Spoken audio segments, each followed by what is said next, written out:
رسول اللہ صلی اللہ علیہ وآلہ وسلم نے فرمایا کہ سجدہ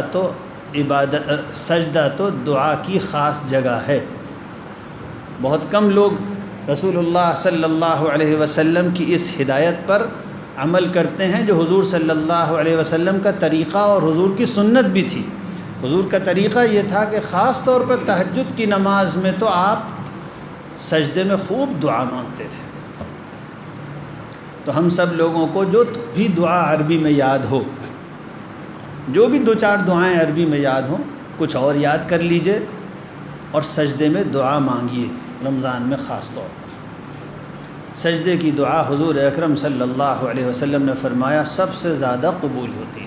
فرمایا رسول اللہ صلی اللہ علیہ وسلم نے اقرب ما یکون العبد من ربہ وہو ساجد فاکثروا فیہ من الدعاء فقمن ان یستجاب لکم۔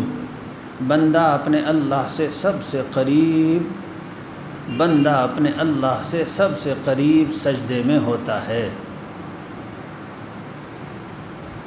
پھر فرمایا اس لیے تم لوگ سجدے میں خوب دعا مانگا کرو، سجدے کی دعا کے قبول ہونے کی زیادہ امید ہے۔ سجدے میں دعا مانگا کرو، تو ظاہر بات ہے نماز کے اندر سجدہ ہے تو عربی ہی میں دعا مانگی جائے گی، اپنی زبان میں اردو میں تو مناسب نہیں ہے، تو عربی میں جو دعا یاد ہو۔ بہت سے لوگوں کو چند دعائیں عربی کی یاد رہتی ہیں، ربنا آتنا فی الدنیا حسنہ وفی الآخرۃ حسنہ وقنا عذاب النار۔ تو اس طرح کی دعائیں مطلب سمجھ کر دھیان سے سجدے میں خوب مانگنی چاہیے۔ سجدہ تو بندہ اللہ کے سب سے قریب ہونے کا وقت ہوتا ہے۔ جب بندہ کچھ دن پڑھتا ہے تہجد کی نماز، نفل نمازیں، ٹھیک سے سجدہ کرتا ہے، سجدے میں ناک رگڑتا ہے، روتا گڑ گڑاتا ہے، اور اس کو اللہ کے سامنے رونے کا مزہ آتا ہے۔ ہم تو کچھ نہیں جانتے، لیکن جاننے والے یہ بتاتے ہیں کہ اللہ کے سامنے رونے میں بڑا مزہ آتا ہے۔ اللہ کے سامنے رونے میں بڑا مزہ آتا ہے، بہت لذیذ چیز ہے اللہ کے سامنے سجدے میں سر ڈال کے رونا۔ محبت جوش مارتی ہے، پتہ دل محسوس کرتا ہے کہ کتنے بڑے رب کے سائے میں ہم ہیں، کون ہے ہمارا، کس کی محبت ہے ہمارے ساتھ، کس کی کارسازی ہے ہمارے ساتھ، کون ہے ہمارا مددگار، کون ہے ہم سے محبت کرنے والا، کون ہے ہماری سننے والا۔ جو احساس ہوتا ہے کہ اللہ کتنا بڑا مالک، کیسی عظمتوں والا مالک میری پشت پہ ہاتھ رکھے کھڑا ہے، میری مدد کے لیے کھڑا ہے، مجھ پر رحم کرنے کے لیے کھڑا ہے، میری ہر دعا سننے کو تیار ہے، میری مغفرت کے وعدے کرتا ہے، مجھ پر رحمت کی بارش کرتا ہے۔ جب مانگتا ہے اور روتا ہے اور یہ احساس ہوتا ہے تو اس کو دنیا میں کسی جگہ وہ مزہ نہیں آتا جو اللہ کے قدموں میں سر رکھ کے آتا ہے۔ لیکن پہلے دن سے تو نہیں آئے گا بھائی، ہاں لیکن جن کو آتا ہے بہت آتا ہے۔ حضرت مولانا شاہ فضل رحمان گنج مراد آبادی رحمۃ اللہ علیہ بڑے بزرگ اللہ والے گزرے ہیں، ان سے ملنے کے لیے حضرت تھانوی رحمۃ اللہ علیہ گئے۔ حضرت تھانوی اس وقت نوجوان تھے،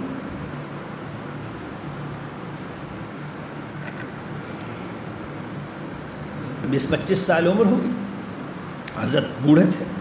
حضرت ملنے کے لیے گئے حضرت مولانا فضل رحمان صاحب سے۔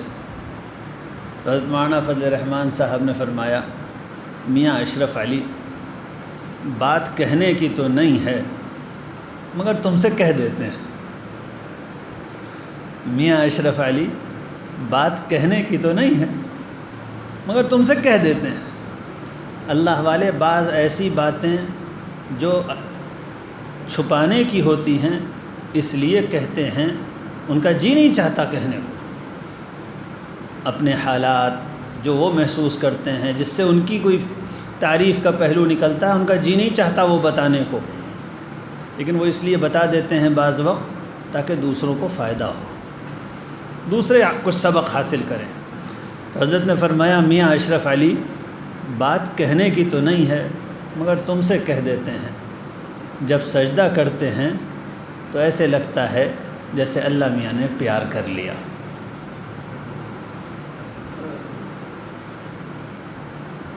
کوئی اگر اس پر جان بھی دے دے تو سستی ہے، کسی کو اگر یہ محسوس ہو جائے کہ میرے مالک نے مجھے پیار کر لیا اور اس خوشی میں جان دے دے تو سستی ہے. کاش ہمیں بھی کبھی ایسا لگ جائے کہ اللہ میاں نے پیار کر لیا. میاں اشرف علی بات کہنے کی تو نہیں ہے، مگر جب سجدہ کرتے ہیں تو ایسا لگتا ہے جیسے اللہ میاں نے پیار کر لیا. ایسے اللہ والوں کو نماز میں، تلاوت میں، سجدے میں، دعا میں دنیا کی ہر چیز سے زیادہ مزہ آتا ہے. ایک دن کہنے لگے حضرت مولانا شاہ فضل رحمان صاحب گنج مراد آبادی، حضرت کو قرآن سے بہت تعلق تھا، بہت پڑھتے تھے اور بہت مزہ آتا تھا. حضرت نے فرمایا ارے بھائی ہم جب جنت میں جائیں گے اور حوریں آئیں گی تو ہم ان سے کہیں گے بیویوں اگر قرآن سنانا ہو تو سناؤ ورنہ جاؤ. بیویوں اگر قرآن سنانا ہو تو سناؤ ورنہ جاؤ. کیا مزہ آتا تھا ان لوگوں کو قرآن میں. اللہ تعالی ہم سب لوگوں کو تلاوت کی لذت نصیب فرمائے. میں دین لوں گا، میں دین لوں گا، نہ لوں گا میں دین ہارے دنیا.